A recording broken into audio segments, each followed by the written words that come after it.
ท่านกำลังฟังสถานีวิทยุกระจายเสียง FM 104.5 เมกะเฮิรตซ์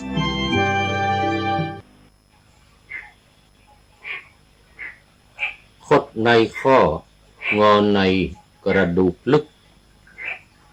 เป็นข้าศึกใหญ่แท้แลไม่เห็นใครหลงทำช้ำใจตายทั้งเป็นอย่าเล็งเห็นกับคนมีกลโกงคนใจคดท่านว่าอย่าประมาท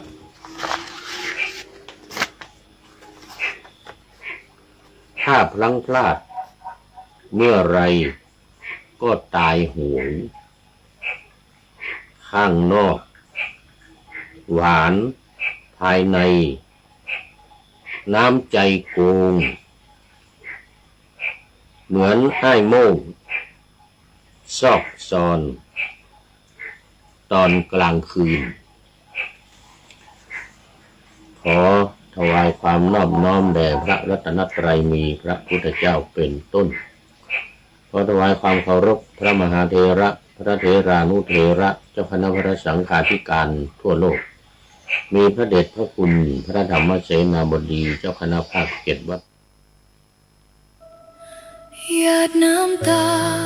หลั่งรินท่วมแผ่นดินเมื่อได้ยินข่าวเศร้าวิปโยคใหญ่น้อมดวงจิตส่งเสด็จสู่ฟ้าไกลองค์เจ้าฟ้าพัชรกิติยาภาผู้ทรงธรรม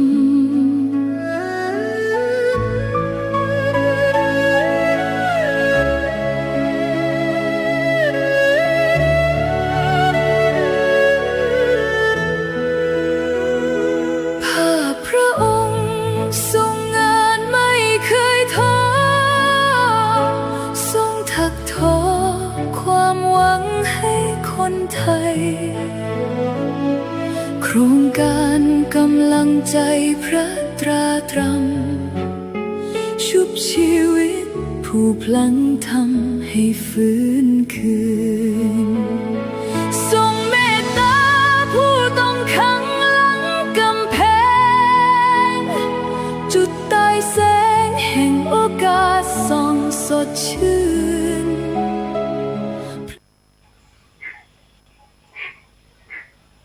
คดในข้องอในกระดูกลึกเป็นข้าศึกใหญ่แท้แลไม่เห็นใครหลงทำช้ำใจตายทั้งเป็นคดในอย่าเล็งเห็นกับคน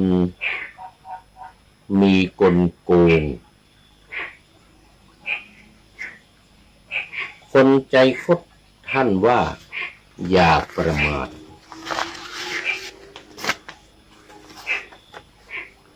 ถ้าพลั้งพลาดเมื่อไรก็ตายโหงข้างนอกหวาน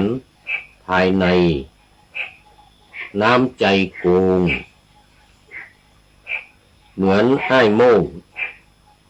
ซอกซอนตอนกลางคืนขอถวายความนอบน้อมแด่พระรัตนตรัยมีพระพุทธเจ้าเป็นต้น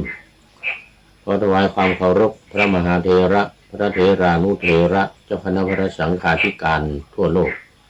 มีพระเดชพระคุณพระธรรมเสนาบดีเจ้าคณะภาค7วัดพระธาตุดอยสุเทพเป็นต้นและขออำนวยพรแด่ท่านผู้ฟังท่านผู้ชมสาธุชนพุทธบริษัททั้งหลายวันนี้รายการพระไตรปิฎกลอยฟ้าก็ลอยมาจากวัดพระธาตุดอยสุเทพผ่านทาง Facebook ไลฟ์สวัยเทพบุญและ MP3 วัดฝายหิน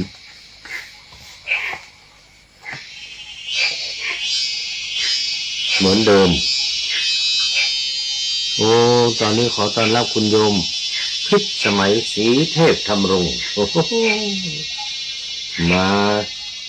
ตั้งแต่ไก่ยังไม่ทันโหสุริโยยังไม่จับขอบฟ้าปานาธรรมาสยังไม่เสร็จโอ้โหสาธุสาธุเป็นอาทิกัลยาณีผู้มีความงามในเบื้องต้นได้แก่เป็นผู้มีศีลศีลเดี๋ยวถ้าใครเข้ามาในช่วงครึ่งของรายการขึ้นไปก็จะเป็นมัชเชกัลยาณังกราบไหว้สาเจ้าสาธุสาธุสาธุเจ้าโอ้ดีใจดีใจเป็นท่อนแรกเลยวันนี้เป็นคนแรกเลยของรายการนึกว่าจะไม่มีใครแล้วเพราะว่ามันดึกแล้วตอนนี้เมื่อ5 โมงเย็นไม่มี FC เข้ามาเลยสักคนตอนนี้ขอต้อนรับพระเดชพระคุณหลวงพ่อสุทธิสงุมลำและ FC ตัวจริงพระครูธรรมธรสิริยันสันตจิตโตพระครูธรรมธร FC ตัวจริงบอกว่ากราบนมัสการพระอาจารย์ FC ตัวจริงจริงมาเป็นรอบมาเป็นรอบครับผมมาเป็นรอบมาทุกรอบก็ดีเหมือนกันนะแต่ตอ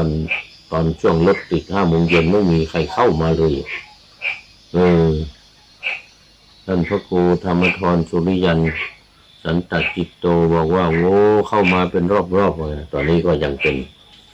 อาทิกัลยาโนพระเดชพระคุณหลวงพ่อสุทธิสงุมลำก็เป็นอาทิกัลยาโนหมดเลยในช่วงนี้มีความงามในเบื้องต้น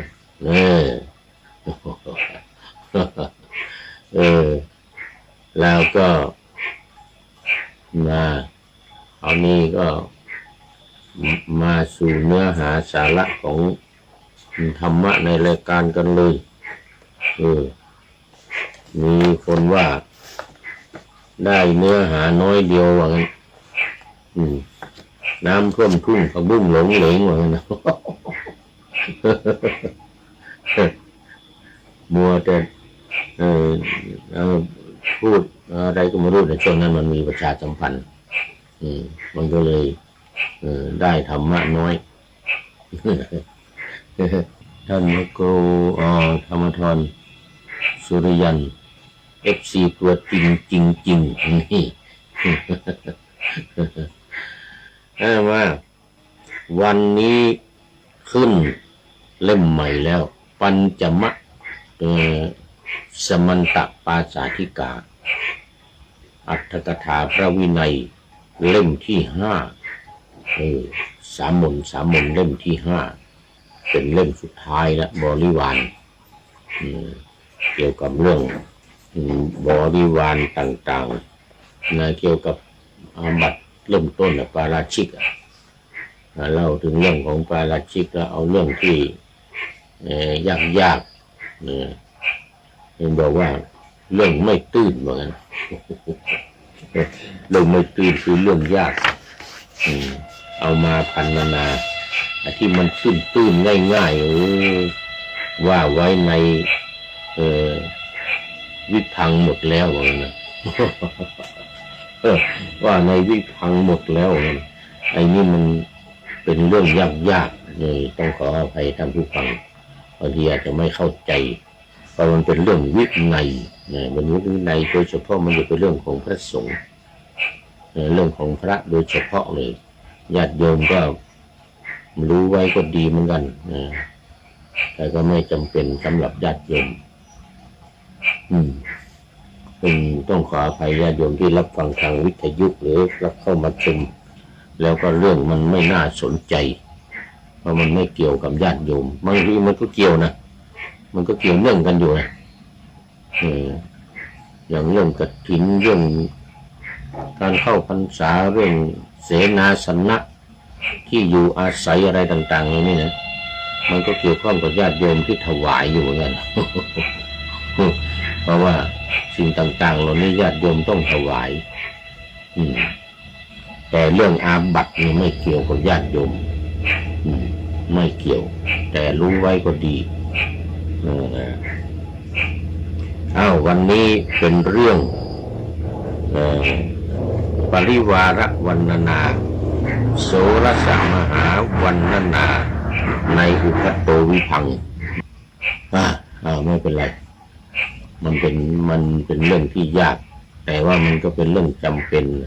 สำคัญที่พุทธบริษัทเราจะต้องรู้นะภิกษุภิกษุณีอุบาสกอุบาสิกาเนี่ย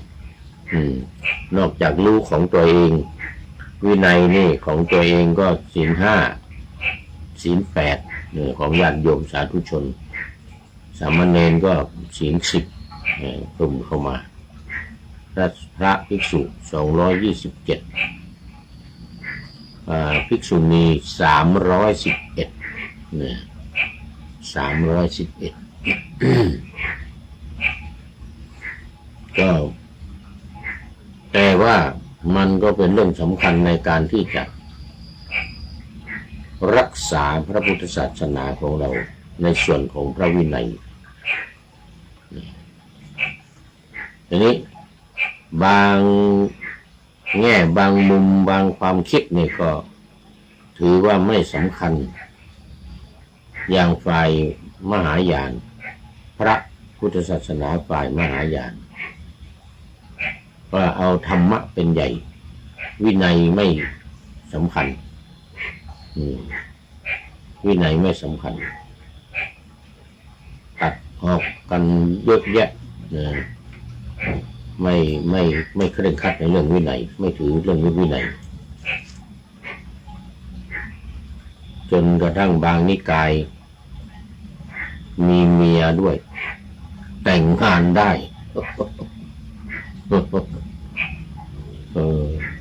ปาราชิกอาบัติปาราชิกไม่ต้องพูดถึงข้อที่ 1นะข้อที่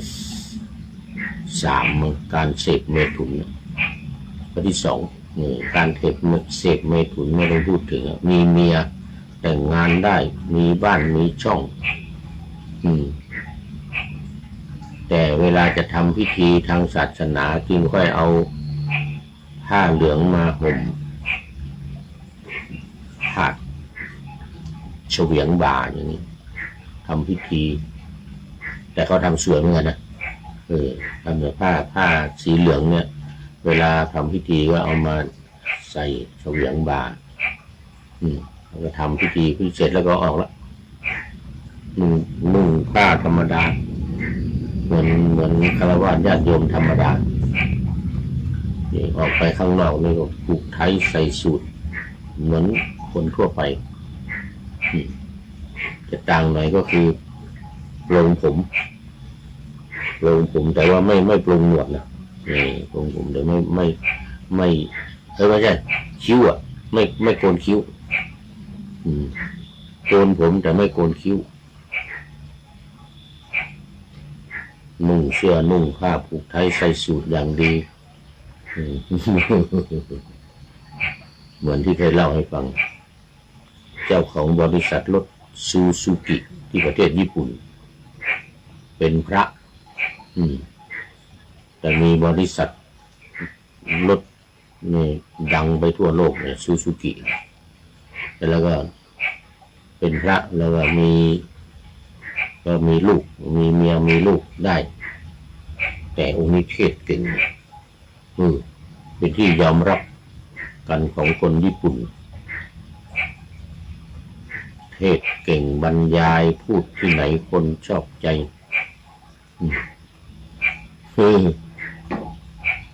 อาจารย์ประเสริฐอาจารย์ประเสริฐมีโปรไฟล์เข้ามาพระไตรปิฎกเหมือนกันอาจารย์ประเสริฐบรรยายพระไตรปิฎกอภิธรรมให้บรรยายอภิธรรม12 เล่ม เล่มที่34ถึง45โอ้ต้องขอบคุณอาจารย์ประเสริฐพีระวงศ์เป็นอย่างยิ่งที่บรรยายพระไตรปิฎกให้12เล่มผู้พูดนี่ก็เลยเหลืออยู่33เล่มตอนนี้ก็บรรยายไป19เล่ม9เล่มเข้าเล่มที่20นี่แหละแต่เล่มนี้เป็นเล่มที่25เล่มที่25แต่มันข้ามมาเล่มที่25อัตถกถาพระวินัยแล้วมาพูดถึงพระไตรปิฎกก็เนี่ยทบทวนให้ฟังกันเรื่อยๆเกี่ยวกับคัมภีร์เกี่ยวกับการ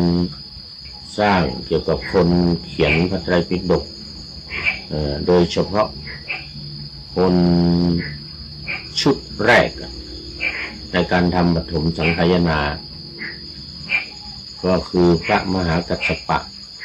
เป็นผู้ถามพระอานนท์เป็นผู้ตอบธรรมะกับอภิธรรมเนี่ยพระสูตรอภิธรรมเนี่ย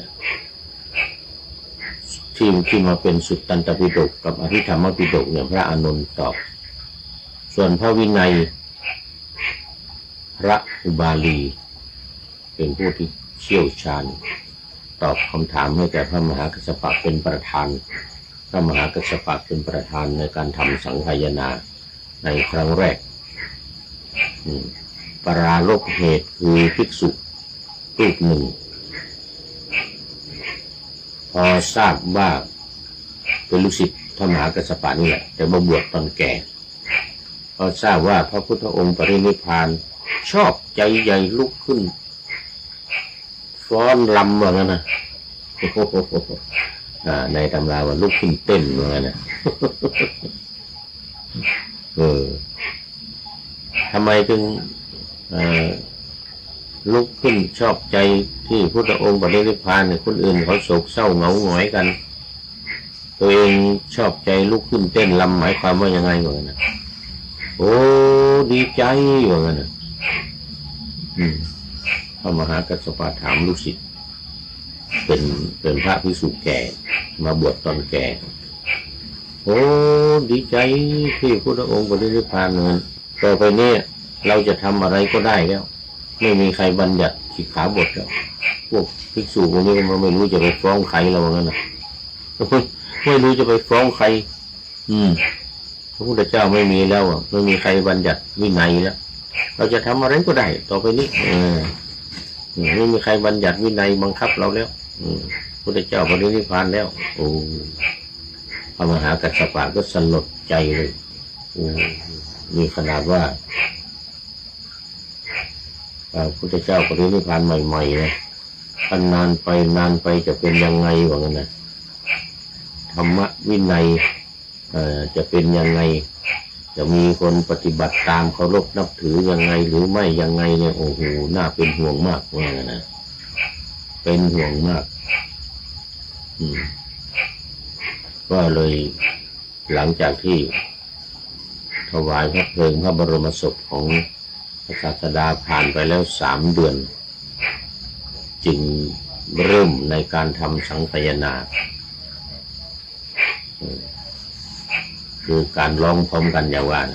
สังฆายนาเนี่ยนะว่าให้ความเห็นให้มันตรงกันหมด500 รูปเลยนะ497 รูปที่ฟังพระมหากัสสปะพระอานนท์และพระอุบาลีถามตอบกันเสร็จแล้วนี่นะก็มาร้องพร้อมกันว่าให้พร้อมกันหมดไม่ให้ผิดแม้แต่รูปเดียวใครผิดต้องหยุดแล้วก็ว่าใหม่องค์นั้นผิดองค์นั้นผิดว่าใหม่มหากัสสปะกับมหากัสสปะเป็นประธานคอยดูโอ้นั่นผิด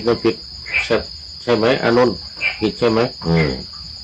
อานนท์รับรองว่านั่นผิดเอาว่าใหม่ทั้งหมดอีกก็เรียกสังขายนาครั้งแรกปรารภภิกษุเนี่ย ภิกษุที่บวชตอนแก่ชื่อสุภัททะเลยปารกสุภัททะภิกษุบวชตอนแก่โดยทำสังฆายนาในพระพุทธเจ้าปรินิพพานแล้วผ่านไป3 เดือนทำอยู่7 เดือนนะก็อย่างว่าเนี่ยได้มาข้อหนึ่งเนี่ยสมมติว่าได้ปาราชิกมาข้อหนึ่งเนี่ยนะพระบาลีตอบปาราชิกข้อหนึ่งคือปฐมปาราชิกเนี่ยข้อหนึ่งคือ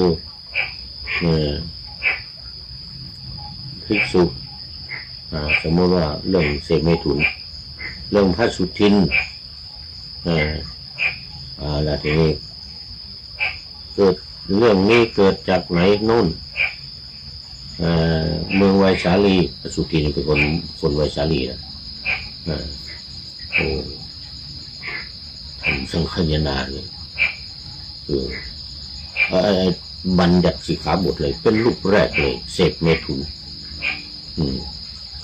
เสพเมถุนยังไงก็ภรรยาเก่าเขาเรียกว่ากุลานะทุติยิกาภรรยาเก่ามาขอมาอ้อนวอนแม่มาด้วยแม่กับลูกสาวเมียเก่าของพระสุทินเนี่ยตอนนั้นมันยังใหม่ๆอยู่สิกขาบทยังไม่มียังไม่ได้บัญญัติขอเสกเมถุนเพื่ออยากจะได้พืชสืบตระกูลอยากจะได้ลูกไปสืบตระกูลเนี่ยนะพระสุทินเมืองที่เมืองไวสาลีเนี่ยนะแรกๆก็ไม่ยอมเหมือนกันแต่บ่อยเข้ามาขออ้อนวอนพระสุทินก็เลยสงสารแม่สงสารตระกูลไม่มีใครสืบต่อไม่มีลูกก็เลยตกลงไปมีเพศสัมพันธ์กับภรรยาเก่าจนได้ลูก1 คน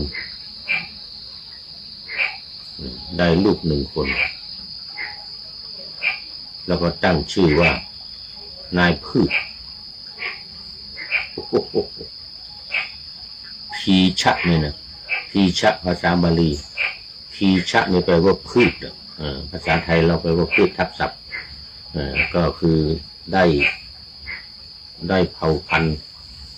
ได้ลูกในลูกวัน1 คนเป็นสืบตระกูลสืบตระกูลนี่สิกขาบทเริ่มแรกพระมหากัสสปะก็ถามพระอุบาลีว่ามันเกิดขึ้นได้ยังไงเรื่องการเสพเมถุนเนี่ยใครเป็นต้นเหตุเกิดขึ้นที่ไหน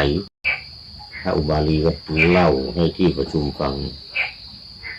ว่าเรื่องเกิดขึ้นที่เมืองไวสาลีมีเพศสัมพันธ์กับภรรยาเก่าทุติยะปุลานะทุติยิกาว่างั้นนะปุลานะทุติยิกาเนี่ยพระสุทินหลังจากนั่นแล้วทำไมมันภรรยาเก่ามาอ้อนวอนแม่ด้วยแม่ยายแม่ของภรรยาแม่ยายสองแม่ลูกมาอ้อนวอนมาขออย่างนั้นนะก็เลยไปมีเพศสัมพันธ์แล้วก็มีลูก1 คนแล้วทำไมเขารู้ได้ยังไงแล้วใครเป็นคนมาแจ้งมาบอกว่าเนี่ยเขามาบอกเองนะเอาตัวเขานั่นแหละมาบอกท่านพระสุทินนั่นแหละมาบอกนะบอกยังไงก็ภิกษุทั้งหลายเห็นมันตรอมใจมันผอมมันรู้สึกมีความผิดตั้งเขาว่าสิกขาบทยังไม่ได้บัญญัตินะมันยังไม่มีใครทำก็ทำเป็นคนแรกนะก็ไปแ แจ้งแก่ภิกษุทั้งหลายก่อนบอกภิกษุทั้งหลายก่อนว่าโอ้ผมไม่สบายใจกินข้าวไม่ลำน้ำไม่ลงเลยนะกินข้าวไม่ลำภาษาไทยมาจากไหนมันคู่ธรรมทรกินข้าวไม่ลำเนี่ยมาจากไหนเนี่ยสุทินว่าผมกินข้าวไม่ลำมือคือกินไม่ได้นอนไม่หลับเพราะว่าทำความผิดเนี่ยจนผอมเหลืองไม่อยากกินข้าวกินน้ำบอกภิกษุทั้งหลายภิกษุทั้งหลายก็กราบทูลพระพุทธเจ้าพระพุทธเจ้าก็ทรงบัญญัติสิกขาบทว่าต่อไปคนเสพเมถุนเป็นอาบัติปาราชิกเนี่ยนะเมถุนนี่เป็นอาบัติปาราชิกแต่พระสุทินไม่เป็นไรเพราะว่าเป็นรูปเป็นอาทิกรรมิกะคือเป็นรูปแรกต้นบัญญัติเป็นคนทำเป็นต้นคนแรกคนเป็นต้นอาทิแปลว่าเป็นต้นแต่รูปต่อไปต้องผิดนะรูปต่อไปใครจะเสกเมถุนต้องผิดอย่างนี้เป็นต้นนะถ้างั้นมันไม่บัญญัติสิกขาบทพระลูกศิษย์ของมหากัสสปะนี่ก็เหมือนกันนะถ้าต่อไปจะไม่เขาจะทำอะไรก็ได้ไม่มีใครไม่พุทธเจ้าไม่มีคนบัญญัติสิกขาบทแล้วเพราะนั้นนะเราจะไปทำหมายถึงว่าอันที่มันยังใครไม่เคยทำนะอันที่ยังไม่เคยทำเราจะทำก็ได้นะสบายแล้วต่อไปนี้สบายแล้วต่อไปนี้ไม่มีใครมาบัญญัติสิกขาบทแล้วเราจะทำอะไรก็ได้นะ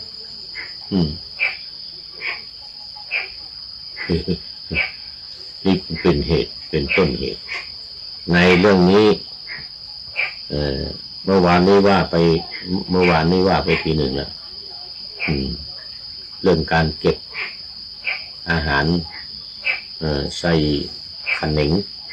เขาควายเป็นเหตุให้ทำสังขายนาแต่ปาราชิกนี่ยังไม่ถึงกันยังไม่ถึงกับทำสังฆาแต่บัญญัติสิกขาบทไว้บัญญัติสิกขาบทไว้แล้วมาดูวินัยใดอันพระเถระทั้งหลายจัดเข้าหมวดโดยชื่อว่าบริวาร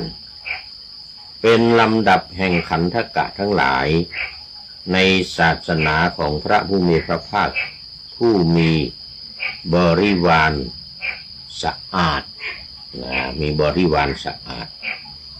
จึงเรียกว่าบริวารเนี่ยนะมีกองธรรมเป็นพระสรีระธรรมะนะธรรมะเป็นพระสรีระบัดนี้ข้าพเจ้าจัก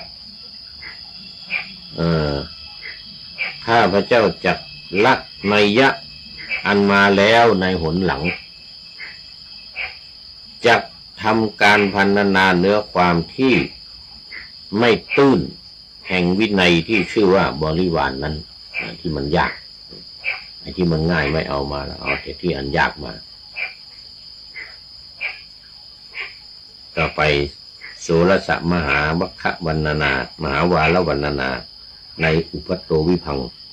เนื้อความสังเขปแห่งปุจฉาที่เป็นไปโดยในเป็นต้นว่ายันเตนะภควตาเป็นต้นปัญญัตตังในคัมภีร์บริวาร นั้นพึงทราบดังต่อไปนี้ก่อนพระผู้มีพระภาคนั้นพระองค์ใดผู้อันพระธรรมเสนาบดีประดิษฐานไว้แล้วซึ่งอัญชลีพระธรรมเสนาบดีก็หมายถึงพระสารีบุตรนะพระสารีบุตรประดิษฐานบนมมือขึ้นเหนือศีรษะเนี่ยพระธรรมเสนาบดีนี่นะถวายบังคมแล้ว อันกำลังแห่งความเคารพและนับถือมากในพระสัทธรรมเชิดขึ้นแล้วเชิดขึ้นแล้วยกขึ้นแล้วเหนือเสียนเกล้ามันเรียกว่ายกมือขึ้นเหนือเสียนเกล้ากำลังแห่งความเคารพนับถือในพระพุทธองค์ยกขึ้นเหนือเสียนเกล้าอัญชลีคือกระพุ้มมือนี่ยกขึ้นเหนือเสียน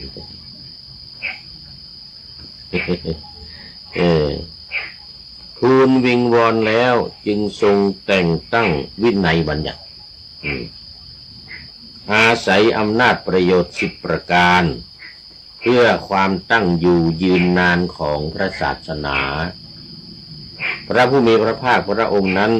ผู้รู้การที่บัญญัติสิกขาบทนั้นๆผู้เห็นอำนาจประโยชน์10ประการแห่งสิกขาบทบัญญัตินั้นอีกอย่างหนึ่งผู้รู้ด้วยญาณทั้งหลายมีบุพเพนิวาสานุสติญาณเป็นต้น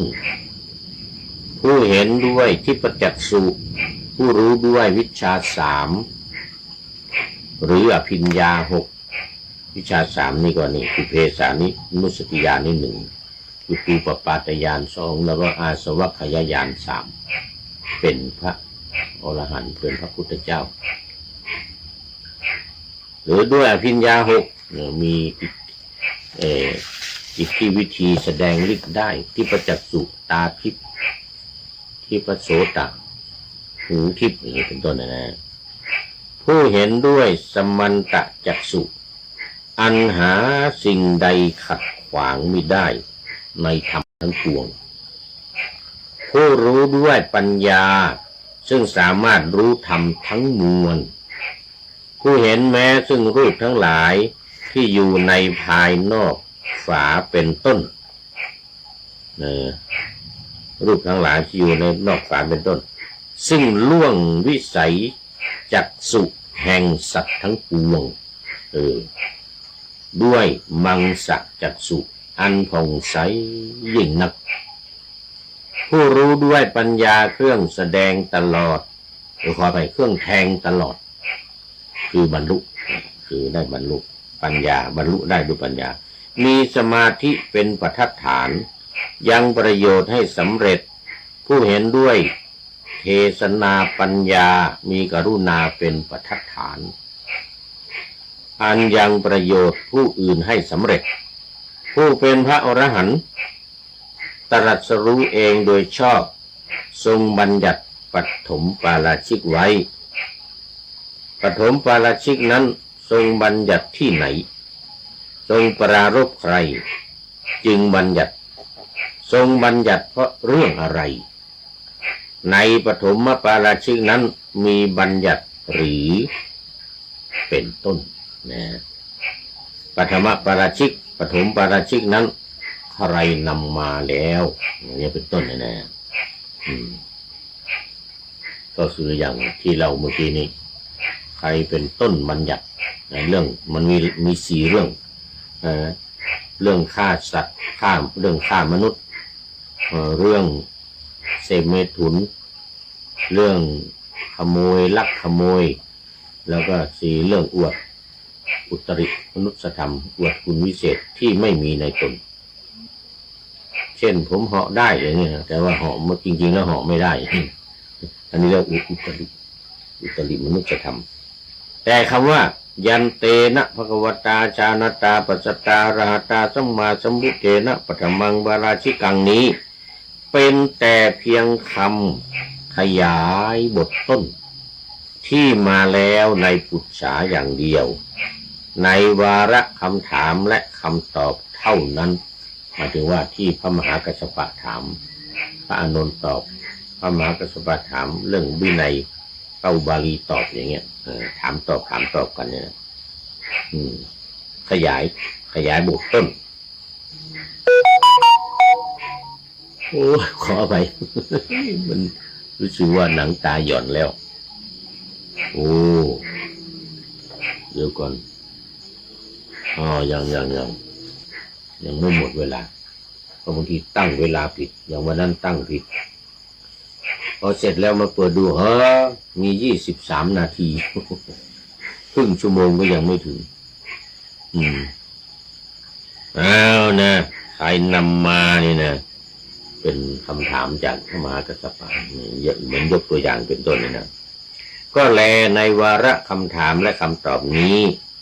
พึงถามแล้วตอบทีละบททีละบทแม้อีกนะทีเดียวโดยนัยยะมีอาทิอย่างนี้ว่าถามว่าปฐมปาราชิกทรงบัญญัติที่ไหนตอบว่าทรงบัญญัติที่กรุงเวสาลีทรงปรารภใครทรงปรารภพระสุทินกลันทบุตรอย่างที่เล่าให้ฟังเมื่อกี้นี้ต้นบัญญัติปาราชิกชื่อว่าเอกาปัญญติมีความว่าบัญญัติที่ว่าก็ภิกษุใดพึงเสพเมถุนภิกษุนั้นเป็นปาราชิกหาสังวาสไม่ได้นี้เป็นบัญญัติอันหนึ่งนี่เป็นอันบัญญัติอันหนึ่งก็คือบัญญัติว่าภิกษุใดเสพเมถุนธรรมภิกษุนั้นเป็นปาราชิกหาสังวาสไม่ได้ก็คือว่าอยู่ไม่ได้แล้วไม่มีที่อยู่หาสังวาสไม่ได้แล้วอยู่กับใครไม่ได้แล้วต้องนาสนังคะนาสนะให้ลาสิกขาไปคือพ้นจากความเป็นภิกษุพ้นจากความเป็นภิกษุนี่คำถามตัวอย่างอันนี้ตัวอย่างปฐมปาราชิกเกิดที่ไหนที่เมืองไวสาลีแล้วก็ปรารภใครปรารภพระสุทินที่ทำผิดในการเสพเมถุนดังที่เราให้ฟังเมื่อกี้นี้ข้อว่าทเวอนุปัญญติโยมีความว่าอนุบัญญัติสองนี้ที่พระผู้มีพระภาคตรัสด้วยอำนาจแห่งเรื่องนางลิงว่าอันตมโสติรฉานคตายปิแปลว่าในที่สุดแม้ในสัตว์เดรัจฉานและเรื่องภิกษุวัชชีบุตรว่าสิกขังอปัจจขายะคือในเรื่องลิงเรื่องนางลิงนี่ก็เกิดจากภิกษุรูปหนึ่งก็มีลิงตัวเมียตัวหนึ่งเลี้ยงอยู่กินข้าวกินปลาอะไรทุกวันแต่ก็ภิกษุนี้ก็เวลาจะให้อาหารให้อะไรก็มีเงื่อนไขคือต้องเสพเมถุนกับลิงคราวนี้ก็ต่อมามีสหายมาเยี่ยมที่ของภิกษุนี้อยู่เลยภิกษุรูปนี้ก็ลิงก็มาเลยลิงก็มาทำท่ามาขอกินอาหารแล้วก็มาทำท่าจะเดี๋ยวมันอย่างนี้สหายที่มาเนี่ยมาแล้วแต่ว่ามาถึงแล้วแต่ว่าไม่เจอเพื่อนภิกษุที่เสพเมถุนกับลิงเนี่ยนะก็เลยก็มาเจอลิงอยู่ตัวหนึ่งไม่ลิงตัวเมียตัวหนึ่งไม่เจอเพื่อนทีนี้ก็เลยมีอาหารจะเอาให้ลิงเนี่ยจะให้ลิงกินลิงนี่ก็เลยมาตามปกตินี่พระรูปเนี่ยพระที่ทำผิดเนี่ยก็จะให้อาหารให้อะไรอย่างนั้นนี่ลิงตัวนี้ก็นึกว่าเหมือนกันพระเหมือนกับพระของตัวเองที่อยู่นั่นก็เลยทำท่ายังไม่กินก่อนก็ทำท่าจะให้เสพเมถุนก่อนเนี่ยมองเนี่ยแล้วจึงจะกินเลยคุณน้องนี่ภิกษุลุงนี่ภิกษุสหายนี่ก็เลยรู้ว่าเพื่อนของเราเนี่ยทำอย่างนี้เองก็เลยไปแจ้งบอกกับภิกษุทั้งหลายแล้วก็ภิกษุทั้งหลายก็ไปกราบทูลพระพุทธเจ้าพระพุทธเจ้าก็ตรัสเรียกมาถามภิกษุเธอทำอย่างนี้จริงเหรอจ จริงพระเจ้าค่ะจริงเพราะว่าเขาภิกษุสมัยก่อนมันจะไม่มีโกหกนะจริงพระองค์เลยตรัสเลยว่าโมฆะบุรุษโมฆะบุรุษเธอทำอย่างนี้ได้ยังไงบัญญัติสิกขาบทห้ามไม่ให้เสพเมถุนกับสัตว์มีลิงเป็นต้นต่อไปนี้มีลิงเป็นต้นโดยตรัสว่าอันตมโสติรัชฉานนคตายปิแม้สัตว์ดิรัจฉานแม้ที่สุดอันตมโสแม้โดยที่สุดสัตว์ดิรัจฉานก็ผิดเป็นอาบัติปาราชิกก่อนหน้านั้นมันมีแต่มนุษย์อย่างเดียวมีแต่มนุษย์อย่างเดียวมีแต่ผู้หญิงอย่างเดียวก็เลยบัญญัติเป็นอนุบัญญัติขึ้นมาอีกว่าแม้สัตว์ดิรัจฉานเนี่ยผิดเป็นอาบัติปาราชิกเหมือนกันอันนี้ต้นเหตุมาจากภิกษุรูปเนี่ยที่เสพเมถุนกับลิงเอาอาหารเอาอะไรล่อให้ลิงกินลิงพอใจก็เสพเมถุนกับลิงนี่อันนี้เรื่องของลิงเนี่ยนะด้วยอำนาจแห่งเรื่องนางลิงเนี่ยนะจะเรียกว่าอนุบัญญัติคือปาราชิกเนี่ยข้อหนึ่งการเสพเมถุนเนี่ยบัญญัติไว้แล้วแต่ที่เป็นอนุบัญญัตินี่เพราะอะไรเพราะว่าต้องบัญญัติเพิ่มเพราะว่าไม่ได้เสพกับคนไม่ได้เสพกับมนุษย์ไม่ได้เสพกับผู้หญิงพระไม่ได้เสพกับผู้หญิงแต่ไปเสพกับลิงซึ่งมันยังไม่ได้บัญญัติไว้ก่อนก็เลยต้องบัญญัติเพิ่มเติมเขาเรียกอนุบัญญัติอนุบัญญัติเรื่องเกี่ยวกับการภิกษุที่เสพเมถุนกับลิงเป็นปาราชิกเหมือนกันอันตมโสติรัจฉานนคตายปิแม้สัตว์ดิรัจฉานก็เป็นอาบัติปาราชิกเหมือนกันพุทธานี้ว่าในปฐมปาราชิกนั้นมีบัญญัติหรือมีอนุบัญญัติหรือมีอนุปันนบัญญัติหรือเป็นอันวิสัชนาแล้วสองส่วนด้วยคำมีประมาณเท่านี้ก็แลเพื่อจะวิสัชนาส่วนที่สามท่านจึงกล่าวว่าในปฐมปาราชิกนั้นไม่มีอนุปันนบัญญัติไม่มีอนุปันนบัญญัติคือถ้ามันเกิดเป็นอนุบัญญัติเรียบร้อยแล้วเนี่ยอนุปันนนี่หมายถึงว่าบัญญัติเกิดตามขึ้นมาอีกในกรณีเดียวกันนะก็ต้องถือเอาตัวนี้เป็นหลักไม่ต้องมีการบัญญัติขึ้นมาอีกนะจึงบอกว่าไม่มีอนุปันนบัญญัติเพราะว่าอะไรอนุบัญญัติมันมีแล้วแต่เรื่องเดียวกันเนี่ยเกิดขึ้นอีกเนี่ยก็ไม่มีการบัญญัติอีกถือว่าผิดเลยแล้วก็ปรับอาบัติแล้วก็ให้เป็นอาบัติปาราชิกให้สึกไปเลยอย่างนี้นะไม่มีอนุปันนบัญญัติจริงอยู่ที่ชื่อว่าอนุปันนบัญญัตินี้ได้แก่ข้อที่ทรงบัญญัติในเมื่อโทษยังไม่เกิดขึ้นอนุปันนบัญญัตินั้นไม่มี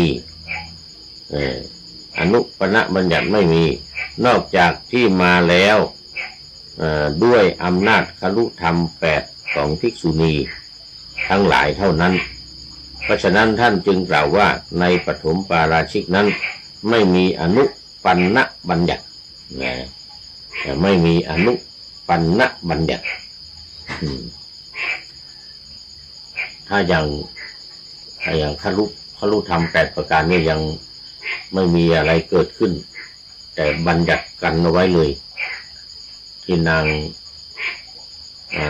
มหาประชาบดียื่นข้อเสนอให้กับพระพุทธเจ้าเนี่ยให้พระอานนท์ไปกราบทูลพระพุทธเจ้าเนี่ย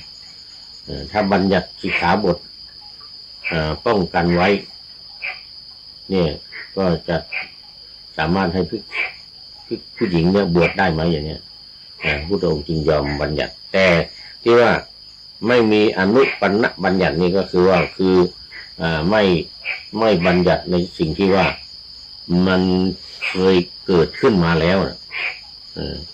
เคยเกิดขึ้นมาแล้วจึงบัญญัติ ใช่ไหมอนุบัญญัติเนี่ยมันอนุบัญญัติไอ้ปาราชิกอะไรมาเกิดแล้วอนุบัญญัตินี่ก็ผิดแตกต่างกันไปเล็กๆน้อยๆก็บัญญัติขึ้นมาเป็นอนุบัญญัติแต่ว่าคำว่าอนุปันนะบัญญัติไม่มีเนี่ยไม่มีอนุปัญญบัญญัติคือว่าเรื่องที่ยังไม่เกิดขึ้นเนี่ยที่มันเป็นอนุบัญญัติมีแล้วถ้ามันมีเรื่องอื่นที่ยังไม่เกิดขึ้นเนี่ยก็จะไม่มีการบัญญัติขึ้นอีกไม่มีการบัญญัติขึ้นยกเว้นว่ามันมีในกรณีเดียวกันแต่ว่ามันผิดแตกต่างกันไปเล็กๆน้อยๆอันนี้เรียกว่าอนุบัญญัติอันนี้ทำได้ส่วนอนุปันนะบัญญัติคือบัญญัติที่ยังไม่เกิดขึ้นที่ยังไม่เกิดขึ้นเรื่องยังไม่เกิดขึ้นยังไม่มีขึ้นจะเป็นยังไม่บัญญัติตามอนุแปลว่าตามยกเว้นคฤธรรม8ประการนั่นก็จะไม่เกิดอะไรเลยบัญญัติไว้ป้องกันไว้ก่อนเพราะฉะนั้นท่านจึงกล่าวว่าในปฐมปาราชิกนั้นไม่มีอนุปันนะบัญญัติ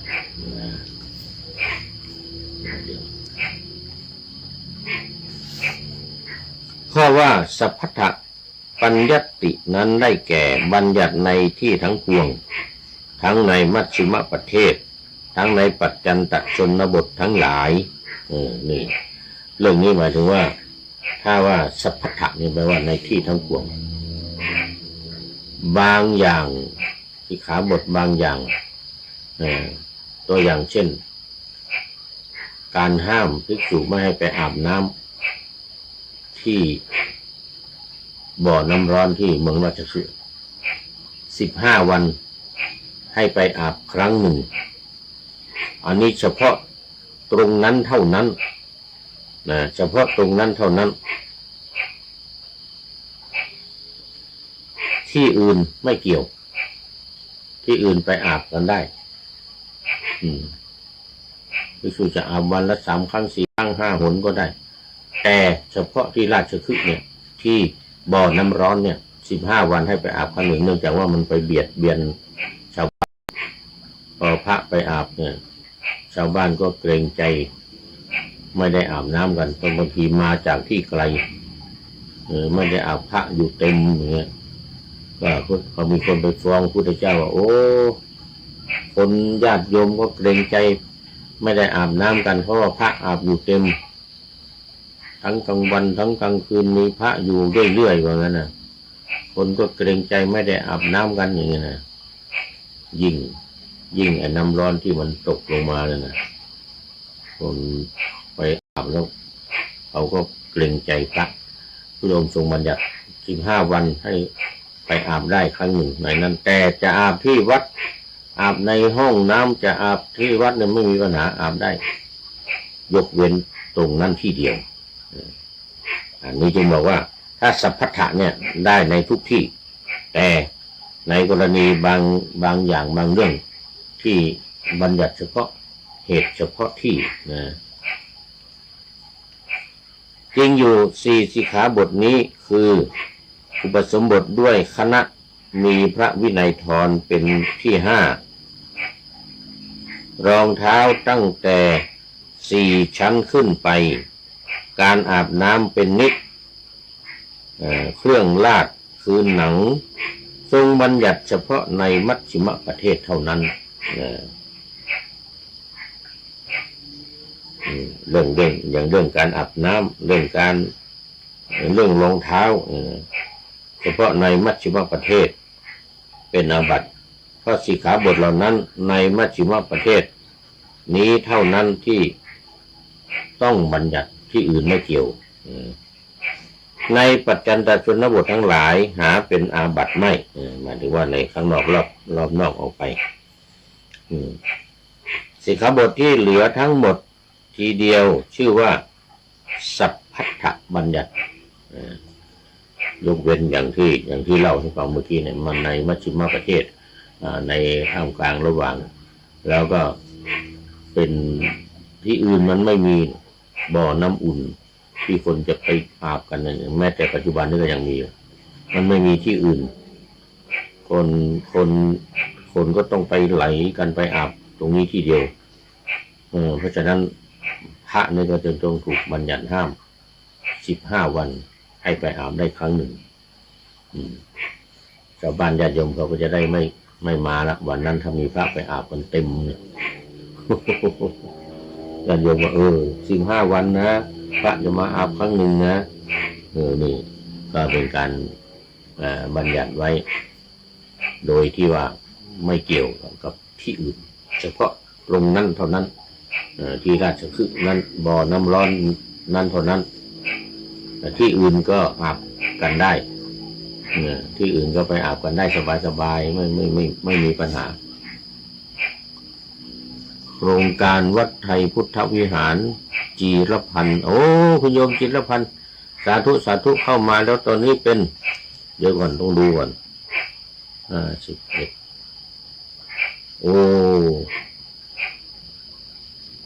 เป็นปริโยสานกัลยาณีมีความงามในที่สุดนี่จากอเมริการัฐมินนิโซตาเมืองแจ็คสันโมทนาเมืองแจ็คสันแล้วตามมาด้วยท่านนายพลมาแล้วท่านนายพลนเรศนายพลตรีนเรศจิตรักเป็นปริโยสารแล้วเนอะเป็นปริโยสานกัลยาณังแล้วเนอะอาจารย์นเรศท่านนายพลปริโยสานกัลยาณังมาทันปริโยสารครับ สาธุโครงการวัดไทยพุทธวิหารจีรพันธ์เห็นหลวงพ่อทุกวันค่ะสาธุทุกวันจนตอนนี้ทำรายการวันละ5 ครั้งออกวิทยุ10 ครั้งโดยเฉพาะวันศุกร์วันเสาร์อาทิตย์วันพุธนี่นะศุกร์เสาร์อาทิตย์วันละ5 ครั้งท่านนายพลบอกว่าครับผมอยู่อยุธยาครับโมทนาอยู่ยังวันก่อนก็นึกว่ากลับมาเชียงใหม่แล้วยังตอนนี้ยังอยู่อยุธยาโมทนาทันปริโยสารกราบหลวงพ่อทุกวันครับโมทนาวันนี้ก็จั่วหัวของท่านนายพลเหมือนกันวันนี้เรื่องอะไรเนี่ยออกไปหลายเรื่องแล้วของอันนี้เป็นเรื่อง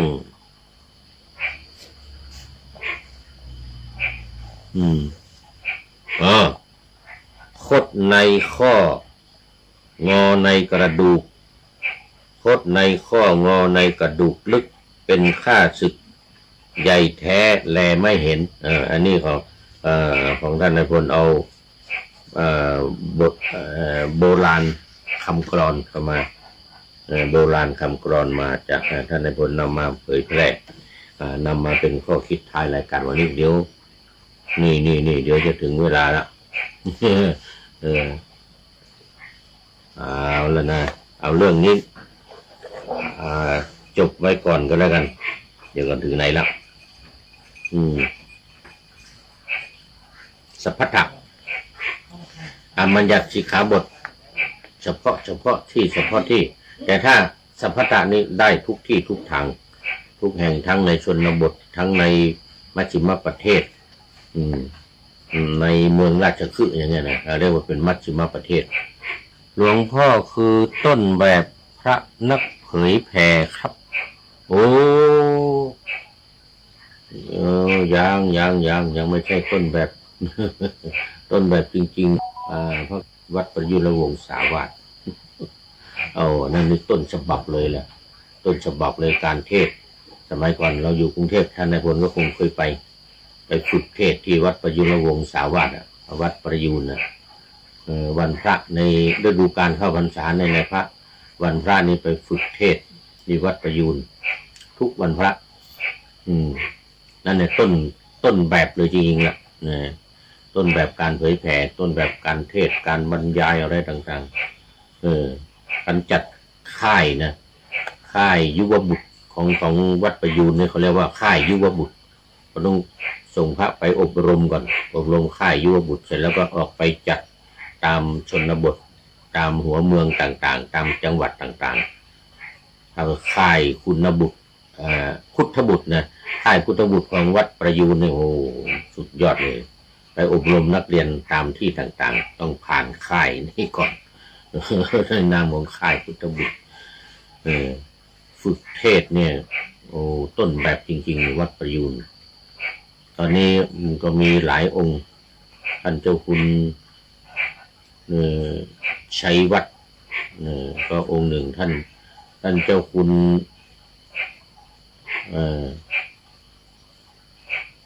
พรหมบัณฑิตโอ้สุดยอดต้นแบบจริงๆนั่นน่ะต้นแบบแล้ววัดประยูนนี่ต้นแบบท่านนายพลสมัยก่อนเราไปฝึกเทศกันไงที่วัดประยูนนักเผยแผ่ต้นแบบขอบคุณมากท่านนายพลเอาละตอนนี้ก็ท่านนายพลก็เป็นสุดท้ายใช่เนี่ยโครงการพุทธวิหารโยมจีรพันธ์จากมินนิโซตาอเมริการัฐมินนิโซตาเมืองแจ็คสันก็เป็นปริโยสานะกัลยาณีเหมือนกันเป็นผู้ที่มีความงามในที่สุดท่านนายพลนเรศจิตรักด้วยมาโมทนาขอบคุณเป็นอย่างยิ่งเอาแล้ววันนี้เอาไว้แค่นี้ก่อนถึงเรื่องของการบัญญัติสัพพัทธะนะแต่ถ้าไม่ใช่สัพพัทธะแล้วก็จำเพาะเจาะจงที่ใดที่หนึ่งเฉพาะในมัชฌิมประเทศหรือบางอย่างเฉพาะในชนบทอย่างภิกษุ5 รูปให้การอุปสมบทได้อย่างเงี้ยนะเอาเฉพาะในชนบทที่มันมีพระน้อยถ้าในเมืองในมัชฌิมชนบทนี่ต้อง11 รูป15 รูป13 รูปอย่างเงี้ยนะในชนบทครั้งแรกเลยที่พระองค์ทรงบัญญัติ5 รูปเพราะในชนบทมันมีพระน้อยหาพระมาเป็นนั่งอันดับมาเป็นอนุสาวนาจานั้นกรรมวาจาจารอะไรมันหายากแล้วขอบคุณท่านในบนเป็นอย่างยิ่งนำมาดูข้อคิดท้ายรายการวันนี้เป็นโบราณคำกลอนท่านในพลนเรศนำมาเผยแพร่ว่าคดในข้องอในกระดูกลึกเป็นข้าศึกใหญ่แท้แลไม่เห็นใครหลงคำช้ำใจตายทั้งเป็นตายทั้งเป็นอย่าเล็งเห็นกับคนมีกลโกงโอ้โหสุดยอดเลย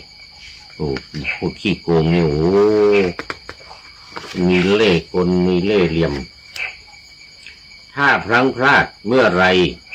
ก็ตายโหงข้างนอกหวานภายในน้ำใจโกงเหมือนอ้ายโม่ง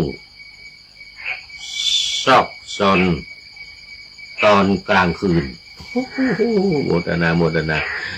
ขอบคุณท่านนายพลนเรศจิตรักเป็นอย่างยิ่งที่ให้ค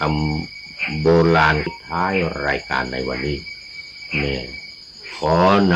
ำพระไตรปิฎกลอยฟ้าไป